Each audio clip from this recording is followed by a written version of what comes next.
ఒక్కసారి కొమ్మూరి గోల్డ్ కి కాల్ చేయండి. తాకట్లో ఉన్న మీ బంగారాన్ని విడిపించి మార్కెట్ ప్రైస్ కి వాళ్ళు కొనుక్కుని మిగతా డబ్బులు మీకు ఇచ్చేస్తారు. హాయ్ హలో నమస్తే, వెల్కమ్ టు అవర్ ఛానల్. నేను అనిత. గత కొద్ది కాలంగా ఎక్కడ చూసినా సాఫ్ట్వేర్ ఉద్యోగిని తేజస్విని ఆత్మహత్య. అసలు ఏం జరిగింది? ఆ ఉద్యోగిని ఆత్మహత్య చేసుకోవాల్సినటువంటి పరిస్థితి ఎందుకు వచ్చింది?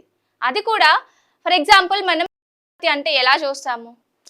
ఫ్యాన్ కోవడమో లేకపోతే స్లీప్ మింగడమో ఇంకేదైనా తాగడమో చూస్తాం. కానీ అసలు ఎక్కడా లేని వింత, తను అర్ధరాత్రి అంటే మినిమం 2:30 గంటల సమయంలో తన ఇంట్లో నుంచి నగ్నంగా వెళ్ళింది. అంటే ఒంటి మీద ఒక్క నూలు పోగు కూడా లేదు. అసలు ఒంటి మీద నూలు పోగు కూడా లేకుండా తను పరిగెత్తి అలాగే ఒక టెంపుల్ దగ్గరికి, అమ్మవారి గుడి దగ్గరికి వెళ్ళి అమ్మవారికి చుట్టుకొని ఉన్నటువంటి ఆ చీరను తీసుకొని చెరువులోకి వెళ్ళి చనిపోవడం జరిగింది. అసలు ఏంటి, అసలు ఈ మిస్టరీ వెనుక ఉన్నటువంటి కథ ఏంటి ఒకసారి మనం చూసుకుందాము. సో బెంగళూరులో సాఫ్ట్వేర్ ఉద్యోగం చేస్తున్నటువంటి తేజస్విని వర్క్ ప్రెషర్ వల్ల ఒక 6 months బ్యాక్ జాబ్ రిజైన్ చేసి తన సొంత ఊరు అయినటువంటి విజయనగరానికి రావడం జరిగింది. అక్కడ కొద్ది నెలలు స్టే చేసిన తర్వాత అక్కడ వాళ్ళ మదర్ ఎవరైతే ఉన్నారో మదర్ని తీసుకొని తను హైదరాబాద్కి రావడం జరిగింది. వచ్చిన తర్వాత హైదరాబాద్కి సంబంధించినటువంటి పీజాదిగూడలో తను హోమ్ స్టే చేస్తున్నారు. ఫర్ ఎగ్జాంపుల్ ఇప్పుడు మనం ఒక రూమ్ తీసుకుంటున్నాం, మనకు ఒక ఇల్లు అద్దెకు కావాలి. మనం ఏం చేస్తాం? నెలకు 20,000, 30,000, 15,000 రూమ్ రెంట్ పే చేస్తూ ఫుడ్కి సంబంధించిన ఐటమ్స్ అన్ని మనమే కుక్ చేసుకుంటూ మనం ఉంటాం. బట్ ఏంది, ఒక 1 year 2 year అగ్రిమెంట్ లాగా ఉంటాం మనం. సో ఇన్ని సంవత్సరాలు ఉంటాం మేము ఇక్కడ, సో అండ్ సో వర్క్ మీద వచ్చామని చెప్పేసి ఉంటాం. కానీ అసలు వింతేంటి అంటే వీళ్ళు కేవలం 2 నెలలు మాత్రమే ఉంటామని చెప్పడం. ఆ నెలకి రెంట్ ఎంతో తెలుసా? 1,00,000 రూపాయలు. అక్షరాల నెలకి 1,00,000 రూపాయలు. అయితే ఫర్ డేకి 3,500 రూపాయలు. అసలు 3,500 రూపాయలు ఇచ్చి ఉండాల్సినంత అవసరం ఏంటి అసలు? ఎందుకు? ఇప్పుడు మనం ఎక్కడైనా ఇప్పుడు ఫర్ ఎగ్జాంపుల్ మన పీజీలో ఉన్నాం అనుకోండి, హాస్టల్లో ఎంత ఇస్తాము? నెలకు 5,000, 6,000, మహా అంటే ఒక 10,000 ఇచ్చి ఉంటాం. ఫుడ్, బెడ్, ఎవ్రీథింగ్ వాళ్ళే. కానీ ఇక్కడ ఏంటి, సీన్ కట్ చేస్తే వాళ్ళ మదరు తను మాత్రమే, అది కూడా 2 నెలలు మాత్రమే ఉంటామని చెప్పేసి 1,00,000 రూపాయలు రెంట్ మాట్లాడుకొని నెలకు 3,500 రూపాయలు ఓనర్స్కి ఇస్తూ వాళ్ళు ఫుడ్ పెడుతూ ఉన్నారు. అంటే మార్నింగ్ బ్రేక్ఫాస్ట్ పెడతారు, లంచ్ పెడతారు, డిన్నర్ పెడతారు. వీళ్ళేంటి అంటే ఎవరి దగ్గర మాట్లాడరు, వాళ్ళ అటిట్యూడ్ డిఫరెంట్ అని చెప్పేసి కొద్దిమంది స్థానికులు చెప్పడం కూడా జరుగుతుంది. సో 2 నెలల తర్వాత మేము మియాపూర్ వెళ్తున్నాము, జాబ్ పర్పస్ అక్కడ ఉంటామని చెప్పడం జరిగింది. ఓకే, అంత బాగానే ఉంది. బట్ నగ్నంగా రోడ్డు మీద అర్ధరాత్రి పూట వెళ్ళి చేసుకోవాల్సినంత అవసరం ఏమొచ్చింది? ఇప్పుడు ఫర్ ఎగ్జాంపుల్ ఎవరైనా ఉన్నారు, తనకి ఒక బాయ్ ఫ్రెండ్ ఉన్నాడే అనుకో, తనని ఎలా అంటే ప్రెషర్ పెడుతున్నాడు, లేదా మనం ఏం చేస్తాము, అది తను పెడుతున్నటువంటి ప్రెషర్ తట్టుకోలేక ఫ్యామిలీ మెంబర్స్కి చెప్పడము, లేదా స్టేషన్కి వెళ్ళి పోలీసులను ఆశ్రయించడం జరుగుతుంది. కానీ తనంతట తానే సూసైడ్ చేసుకునేంతగా ఇన్స్పైర్ చేసిన విషయం ఏంటి అసలు ఏమై ఉండొచ్చు? ఇప్పుడు వర్క్ ప్రెషర్ ఉంటే తను జాబ్ మానేసింది, ఓకే, అంత సెటిల్. ఇప్పుడు ఆల్రెడీ జాబ్లో అయితే లేదు కదా, అలాంటప్పుడు ఇంకేం ప్రెషర్ ఉంటుంది? పైగా ఈ మధ్యలో మానేసిందని కూడా కాదు, ఒక 6 months కింద మానేసిన ఉద్యోగము మా అంటే ఒక 2-3 monthsలో తను అంటే మెంటల్గా ఏమైనా స్ట్రెస్ ఎక్కువ ఉన్నా కూడా సెట్ అయిపోతుంది. కానీ ఇంత లాంగ్ పీరియడ్లో, మినిమం 6 months పీరియడ్లో ఇప్పుడు చేసుకోవాల్సినంత విషయం ఏమొచ్చింది అని స్థానికులకు కావచ్చు, పోలీస్ ఎంక్వైరీలో కావచ్చు, చాలా మందికి అసలు ఒక భ్రమలో పడినారు. అసలు ఏమై ఉంటుంది? ఇప్పుడు ఫర్ ఎగ్జాంపుల్ మనం ఇంతకుముందు కనుక్కున్నట్టుగానే చేసుకోవడం అంటే ఫ్యాన్కి వేసుకోవడమా, లేకపోతే టాబ్లెట్స్ వేసుకోవడమా, లేకపోతే ఇంకేదైనా పాయిజన్ తాగడమా జరుగుతుంది. కానీ ఒంటి మీద బట్టలు లేకుండా, ఒక్క నూలు పోగ కూడా లేకుండా, అది కూడా గుడికి వెళ్ళి అమ్మవారి చీర తీసుకొని చెరువులోకి వెళ్ళి చనిపోవడం ఏంటి? తను వెళ్తూ ఉండగా 3 అబ్బాయిలు వెనకాల ఉండడం ఏంటి? తను సీసీ కెమెరాలో కనిపించడం. అది కూడా కొద్దిమంది ఏమంటున్నారంటే వాళ్ళు ఏదైతే అపార్ట్మెంట్లో ఉన్నారో వాళ్ళు 2nd floorలో ఉంటున్నారు, జరుగుతుంది అని కొద్దిమంది చెప్పడం, స్థానికులు చెప్పడం కూడా జరుగుతుంది. నిజంగా జరుగుతుందా అనేది మనకు తెలుసుకోవాల్సిన విషయం. ఏంటంటే తను చనిపోయే ముందు అక్కడ అక్కడ స్థానికులు ఏం చెప్తున్నారు, చనిపోయే ముందు అజయ్ ప్లీజ్ నన్ను వదిలేయి అనే ఒక పాయింట్ స్థానికులు చెప్పడం జరుగుతుంది. సో ఇలా చేసింది, ఇలాంటి సౌండ్ మాకు వినబడింది అని. తనకు ఏవైతే వాల్యుబుల్ థింగ్స్ ఉన్నాయో పర్సనల్వి అవి పైన 2nd floor నుంచి కింద పడేయడం జరిగింది. అసలు ఎందుకు?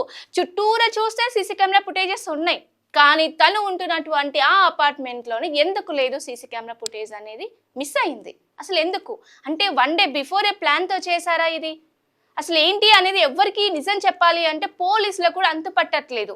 గత కొద్ది రోజులుగా ఎక్కడ చూడు ఇదే సాఫ్ట్వేర్ తేజస్విని న్యూసే.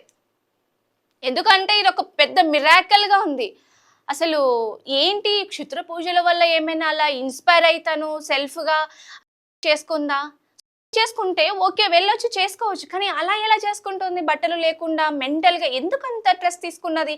అసలు దేనికోసం ఆమెను ఏది ఇన్స్పైర్ చేసింది అనే కోణంలో పోలీసులు దర్యాప్తు కూడా మొదలు పెట్టారు.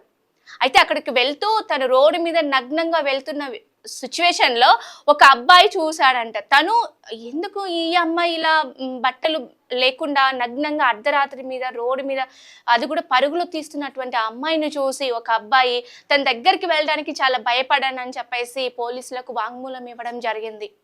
సో నిజంగానే ఎందుకో అంటే ఎవరైనా దేని గురించి అయినా మనం లైక్ ఏమన్నా హర్రర్ మూవీస్ చూసినా లేకపోతే కొన్ని రకాల వెబ్ సిరీస్ చూసినా అంత ఇన్స్పైర్ ఎందుకు అవుతుంది? తను అంటే వాళ్ళ మమ్మీతోనే స్టే చేస్తుంది కదా, వాళ్ళ మమ్మీకి తెలీదా అసలు అర్ధరాత్రి పూట అమ్మాయి బయటికి వెళ్ళినప్పుడు వాళ్ళ మదర్ ఏం చేస్తుంది?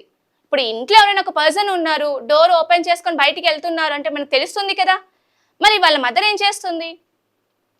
తను కన్న బిడ్డ, 9 మాసాలు మోసి కన్న బిడ్డ సుసైడ్ చేసుకుంది అంటే అసలు తన మదర్ ఎలాంటి సిచ్యువేషన్లో ఉంటుంది మనం ఊహించడానికి అతి దారుణంగా ఉంటుంది. కానీ తను ఎలాంటి బాధ ఏమీ లేకుండా హ్యాపీగానే ఉంది. ఫర్ ఎగ్జాంపుల్ స్థానికులు క్వశ్చనింగ్ చేసినా, పోలీసులు క్వశ్చనింగ్ చేసినా కూడా అసలు మీరు ఎందుకు ఇలా నన్ను టార్చర్ పెడుతున్నారు, ఎందుకు ఇలా రిపీటెడ్గా క్వశ్చన్స్ అడుగుతున్నారు, మా గురించి మీకేం అవసరము, మా ఫ్లాట్కి వచ్చి మమ్మల్ని క్వశ్చనింగ్ చేయాల్సినంత అవసరం మీకేంటి అని అంటుంది. కానీ మామూలుగా ఒక మదర్ అయితే తన డాటర్ చనిపోతే ఎలా ఉంటుంది? రోడ్డు మీదకి వచ్చి అసలు నా కూతురు చనిపోవడానికి కారణం ఏంటి, అసలు నా కూతుర్ని ఎవరు చంపేశారు, అసలు ఏమై ఉంటుంది అని ఎంత ఘోరంగా మీడియాని పిలుచుకొని స్టేషన్లకు వెళ్ళి కంప్లైంట్స్ ఇచ్చి నా కూతురు చనిపోవడానికి రీజన్స్ నాకు కావాలి పోలీసు వాళ్ళకి చెప్పడం జరుగుతుంది, వాళ్ళని అడగడం జరుగుతుంది, మీడియాని పిలవడం జరుగుతుంది.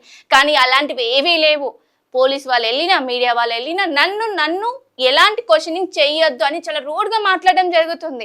తన లోపల ఎలాంటి బాధ లేదు. అంటే తను ఇంకొకటి ఏంటి అంటే ఇప్పుడు ఎవరైనా ఒక పర్సన్ చనిపోయారు అంటే రిలేటివ్స్ ఎంతమంది వస్తారు?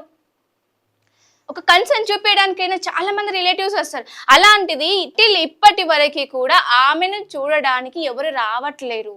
అసలు ఏంటి వీళ్ళకి రిలేటివ్స్ లేరా, లేకపోతే వీళ్ళంతటి రిలేషన్ నుంచి వెలివేయబడ్డారా?